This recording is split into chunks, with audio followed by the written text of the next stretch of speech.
Good morning, Scott here, known as Cantaloupe to some online, and I'm bringing another video to you on a subject that's interesting to me. It might be of interest to you or someone you know, and that is an expose of the world's greatest grift of all time. A grift is a trick usually performed to get something out of it, like money usually, or some material gain. Can involve multiple people or one person, but there's some form of distraction or deception or redirection. It's almost like a magic trick that you're using to rob somebody, kind of the classical meaning. But I'm using the word a little bit liberally with this meaning, but it'll make sense here in a moment. So the grift I'm talking about is a type of symbol abuse, but it's a very specific type. If you've watched my other videos, you might be familiar with the idea of symbol abuse. That is, using a symbol that happens to fit more than one thing to redirect the meaning to something else, and thereby obtaining control of the intended meaning of the message, whichever direction it's going, and ultimately, and over a period of time, obtaining control of people and their beliefs. That's what symbol abuse is. So this is a type of that. It's a very specific form of it, actually, and it's in practice right now. And this is why it's the biggest one. It has been rolled out. It is happening before your very eyes, and it is affecting you in a big way. So hear me out. So it's a labeling thing, and someone recently, because I don't know if this was in use like last century or the century before, because I don't remember reading anything about this kind of activity, but nowadays you'll find this everywhere.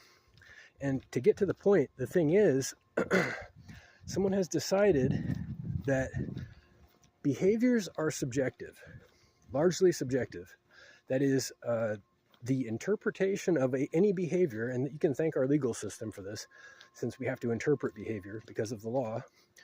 That's what the courts do, they interpret, is that it's all subjective now. So one person's opinion is equally valid to another person's opinion, and this creates a situation where if you want to do something, whatever it is, to whomever, all you got to do is find the label that fits it and justifies it. So if you can attach a label to it, the magic label that gives you a license to do that thing, you're golden. And the person has figured this out so that you can do whatever you like and build a narrative around that label. You find the label, stick it to it, and then build the narrative to support the label. And this is the grift. It's the whole grift. And they're running an entire system off this now. And unfortunately, being data-driven, our systems are susceptible to this. So we exist in a world of databases where everything must be quantified, recorded, digitized, and categorized, classified, separated into groups for the purpose of data recording. And this is what the grift depends on. It depends on symbols, and this is all symbolic. Everything I just said is touching on symbolism. It depends on it, whether it's a single character or an entire book of paragraphs. It's all symbolic, and the grift capitalizes on the opportunity to redirect meaning. All right, pause for just a second. Pause that idea. Enter AI. So now we're on to the next level of this thing, where we have whole data-driven, artificially intelligent systems, which are getting very, very fast and good at doing exactly what I just said. Interpreting, redirecting, and deciding which meaning is beneficial to the one who's running the system. And yes, they can be hard-coded with influence. They can be hard-coded with dispositions towards ideas, towards people, towards specific things. They can be very, very cunning, and they use this symbol redirection where a label will fit multiple things, and they'll redirect the meaning to the one that's most convenient or advantageous to the purposes of the one using the system or implementing it. So that's a lot of words, but how can you protect yourself? You can protect yourself by understanding it, first of all. Recognizing it, understanding that symbols have no meaning out of context. Demand to know the context, at least sufficient context, to understand what the intended meaning was of any message, of any situation or context, or I'm sorry, event.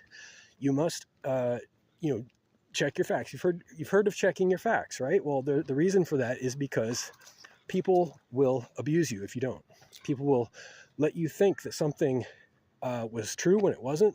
They will omit things, and you have to reasonably dig in a little bit before you sign up for stuff, before you follow a direction, before you accept that someone is guilty, for example, or before you obey a superior. You have to understand a little bit about what they're telling you to do, and that they're clear about what they were told to do. Because bosses mess up, believe it or not. You don't want to take the fall for your boss, trust me. That's an unfortunate situation, but you can avoid that by checking your facts on a daily basis. Demand to know the reasons for things, the motive and the effect, because that gives you the meaning. Forget the symbol. Forget everything that it fits. Forget, especially if they're trying to make you look only at the symbol and the thing that they're telling you, this must be what it fits. Well, does it fit other stuff too? What's the context? If you're not telling me the context, that's a red flag. What was the intention? What was the motive? What was the effect? What was the outcome? These are the only things that matter every time. Reach out with questions or comments to whitehotrobot@gmail.com. Thank you.